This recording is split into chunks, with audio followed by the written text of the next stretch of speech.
We back. I was doing some editing, but we all good to go. Let's get right into it. You deserve every smack in the face you get, bad brain! Welcome to Mojo Plays, and today we're counting down our picks for the top 20 best superhero video games.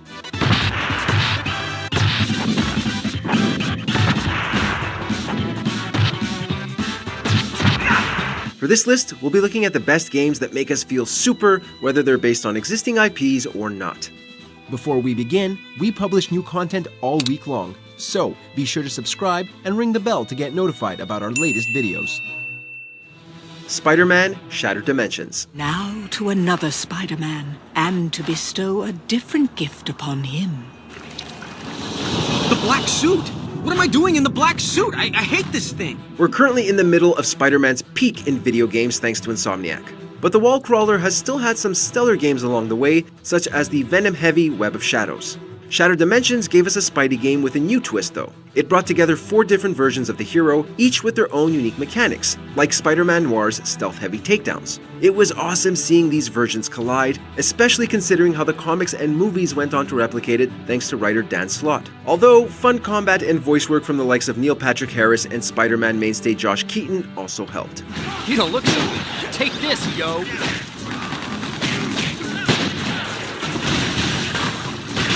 Prototype.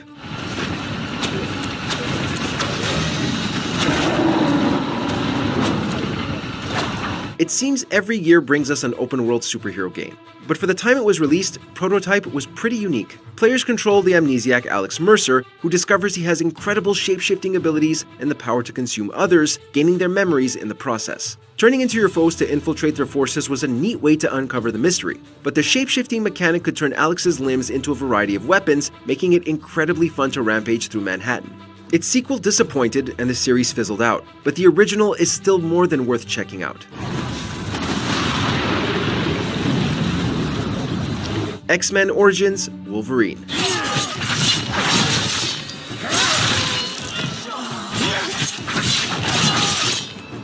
Few games have taken the genre hack and slash so literally. While the movie is a notable low point in the X-Men film franchise, its video game adaptation let Logan tear through enemies with all the violence fans wanted. Sure, many games had included Wolverine as a playable character before, but they all felt a bit too family-friendly considering Wolverine's brutal nature. It naturally followed a similar plot to the movie, though setting us loose against unfortunate enemies made it not matter as much. The short campaign and lack of replayability made for a brief experience, but there's no denying how fun that experience was.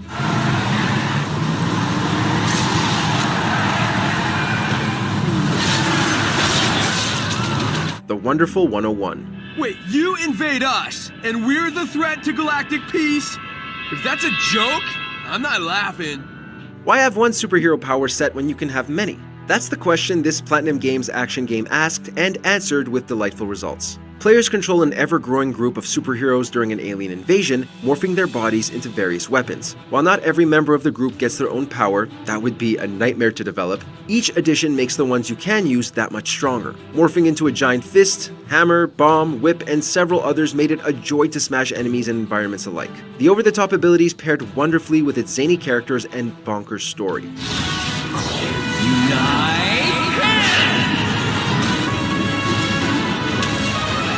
LEGO DC Supervillains. They don't got time to stop us, huh, Mr. J? There are plenty of LEGO games that celebrate their respective brands, such as LEGO Marvel Superheroes. But what sets LEGO DC Supervillains apart is the ability to create your own character and bring them into the story. Known as the Rookie, the player joins a team of villains to stop an invading force that has made the Justice League disappear and are masquerading as their replacements. The Rookie can obtain new powers throughout the story, giving the game an overall more personal touch through customization. Of course, you'll still gain access to a packed roster of beloved characters should you want to switch things up. You gotta hand it to them. They're better at being villains than we are. I beg to differ, Catwoman. No one is better at being a villain than Lex Luthor. Deadpool. A script? Like some dingus word writer's gonna know better than me how to show how amazing I am. Amazing is more Spider-Man's thing, really. Yeah, right. What's so amazing about that geek? As is befitting of the character, Deadpool begins with a meta reference to an anti-hero starring in his own game and only gets more insane. The developers at High Moon Studios nailed the characterization, proving him as a viable star long before Ryan Reynolds brought him to the mainstream. Combat consisted of standard hack-and-slash shoot-'em-up gameplay, but what really makes it worth picking up is the great writing, buckets of blood, and Nolan North's work as the Merc with a Mouth. Just like how Ryan Reynolds is the definitive on-screen version, North flawlessly captures him in-game, which is why he's played across multiple releases. All right, Sinister. Time to pay the pen. What the hell happened to you? That looks very uncomfortable. Me. Saints Row 4. Do you want to be the president who cured cancer or the president who solved world hunger? Speaking of hunger, tell the kitchen to send up a panda burger, will you? Good choice. As a franchise that started out bombastic, one might have expected Saints Row to run out of steam by the 4th entry, but that's far from the case. After an alien invasion, the player-created president finds himself trapped in a simulation, but once your allies hack it, you gain some pretty awesome superpowers. High durability and speed means you can destructively dash through any obstacle, and energy blasts from your hands make it so you can take on any foe. But you've still got the ludicrous weapons the franchise is known for. It's absolutely insane, and for this franchise, that's the highest compliment we can pay it.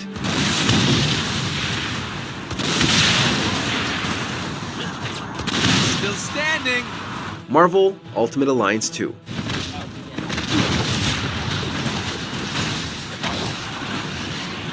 The Civil War storyline is one of Marvel's best in recent memory, on the page and on screen. This 2009 action title let us play through it with some fantastic characters and mechanics. Gameplay blended the beat-em-up genre with dungeon crawling, as well as some light RPG elements. With a team of 4, it offered a great co-op experience and variety in how you wanted to vanquish foes. Not only did each hero and villain play relatively differently, but the sequel also brought special fusion attacks that were different depending on which 2 heroes pulled them off. The Human Torch could set fire to a massive boulder thrown by the Hulk, while Iron Man and Deadpool could unleash a bombardment of grenades and lasers.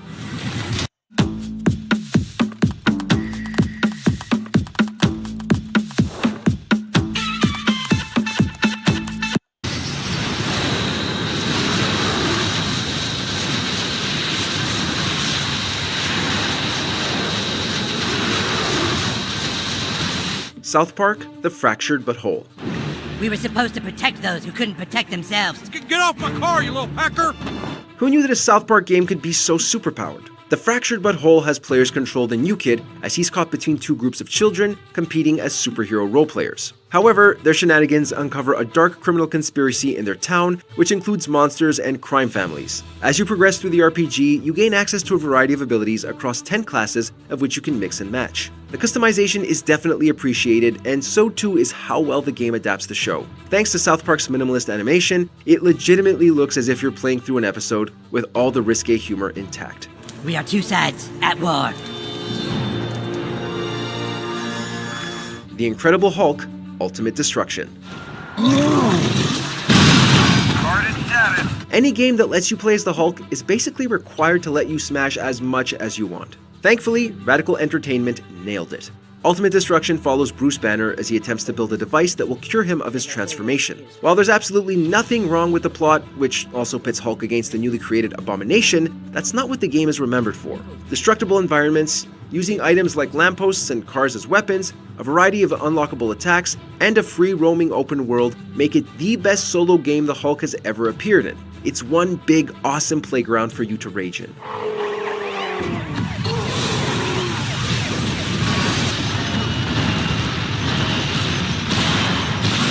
X-Men.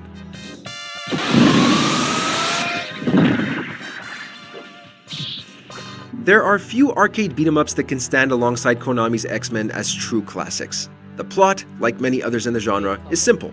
Magneto is warring against humanity, and the mutant team must stop him. Players could choose between 6 team members: Cyclops, Wolverine, Storm, Nightcrawler, Colossus, and Dazzler. Going up against hordes of minions or conquering a tough boss with your friends was tons of fun, and it definitely kept players popping in quarters. Some versions actually allowed for up to 6 players, an impressive feat in arcade cabinets. Its art style is also fantastic, whether you played it back in the day or the HD console remake in 2010.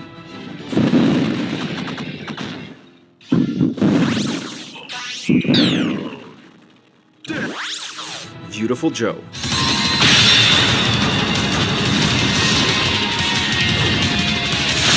some? We'll come and get it. Capcom has released some wonderfully weird games over the years, and one of its strangest is Viewtiful Joe. It begins with the unexpected hero's girlfriend being kidnapped into a movie world where he follows to be transformed into the titular alter ego. Joe gains a handful of powers that play into its film setting, such as slow-mo, which makes dodging easier and increases his attack power, and a close-up that gives him new attacks. It's exceptionally fun using these to pummel rooms of enemies. Additionally, its cel-shaded art style gives it a gorgeous, distinctly comic book look. It's just a shame this franchise didn't take off like others.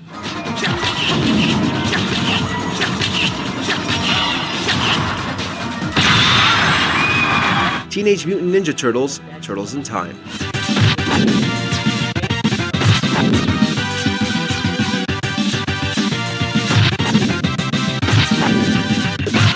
As you can see, Konami was once the uncontested king of arcade beat-em-ups. One of its best, and our pick for the best featuring superheroes, is Turtles in Time. After the opening level in New York, the Turtles' archenemy Shredder sends them through several points across time, including the Stone Age and the Wild West.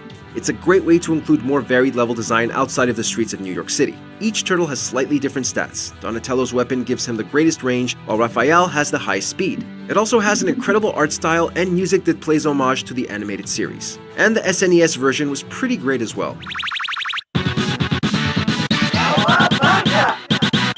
Spider-Man 2. Spider-Man, just in time.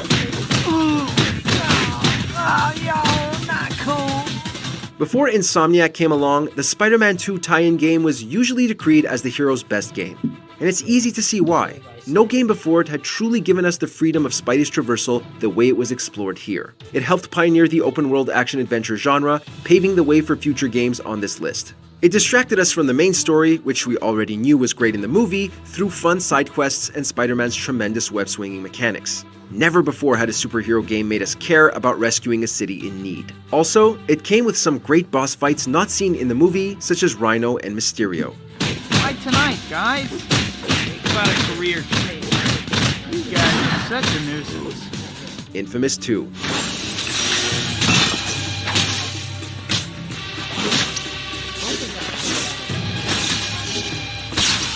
Technically, you can play the hero or the villain thanks to this game's morality system, but that's only part of why it's so well liked. Another big part is letting us loose in an open world with electric powers that can both decimate enemies, as well as make us float and grind across cables and train rails. Like Spider-Man 2, Cole's traversal made adventuring through the city a joy. But Sucker Punch also improved on every other element in the first game, from its more lived-in setting to better visuals to Cole's new abilities. Your choices not only affect the story's outcome, but also what new passive and active abilities you can unlock, warranting a second playthrough. Maybe those monster images will expose a weakness. Don't lose that camera, man. It's starting to pan out. Marvel's Guardians of the Galaxy. If we do things right and be quiet, we'll be in and out with no one the wiser. Drax, what part of quiet don't you understand?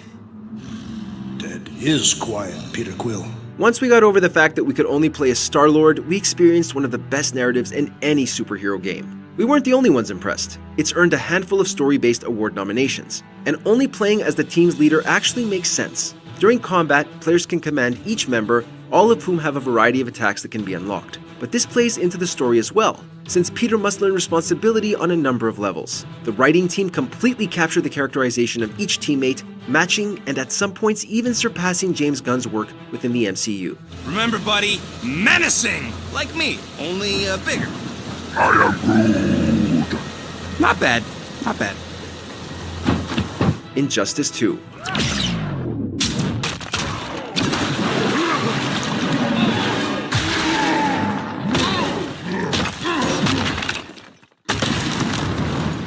NetherRealm has proven itself a talented development studio when it comes to blending incredible fighting mechanics with a strong narrative. Building off the impressive foundation of the first Injustice, the sequel follows Batman and his team battling a villainous group led by Gorilla Grodd and Brainiac. As gameplay was already pretty fantastic, Injustice 2 makes subtle changes to returning characters. However, there are a ton of new and welcome inclusions. Beloved DC heroes and villains like Black Canary, Supergirl, and Poison Ivy helped round out DC's roster. But there were also awesome guest characters like Hellboy and the Ninja Turtles, making it a stellar fighter with tons of fan service.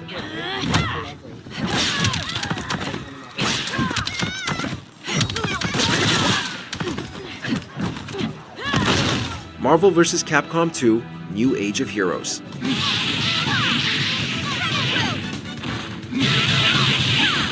Marvel vs. Capcom 2 is on a level that most fighting games simply can't match. With a baffling 56 playable fighters, it more than tripled the roster of its predecessor. Fighters range from the endlessly beloved, like Wolverine and Mega Man, to the obscure, like Shuma Gorath and Captain Commando. But this isn't a case of quantity over quality. With a couple of exceptions, most fighters control entirely differently. And since each player gets a team of 3, there's no telling how each match will play out. Gameplay is incredibly quick-paced and, as basically any input results in a superpowered attack, is easy to pick up but hard to master. I think I just won my taxes. Oh yeah? I just switched from TurboTax to H&R Block. It was so easy. You mean I don't have to go back through all this to switch?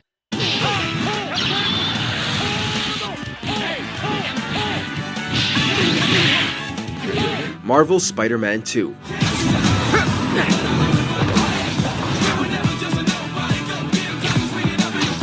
Elegantly swinging from success to success, Insomniac's Spider-Man games just keep on getting better with each new release. It built on everything that made the original 2018 game and Miles Morales so special, namely terrific storytelling, in-depth character arcs, and pure fun escapism. Story-wise, we get to see Peter Parker and Miles Morales sharing the screen as they seek to stop the relentless Kraven the Hunter as he and his goons stalk New York. Adding to this is the Venom symbiote and the narrative arc of Harry Osborn. The intertwining relationships made for a captivating experience all throughout the game's runtime. Plus, Spider-Man 2 might just be the most fun Platinum trophy to work towards and obtain. Can't let us binge me again. Batman: Arkham City.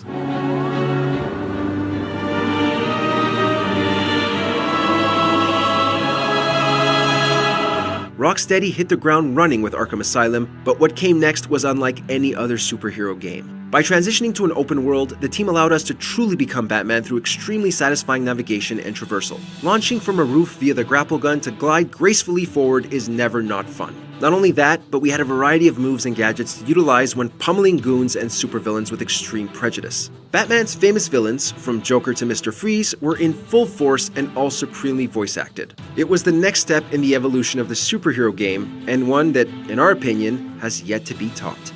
Surprise!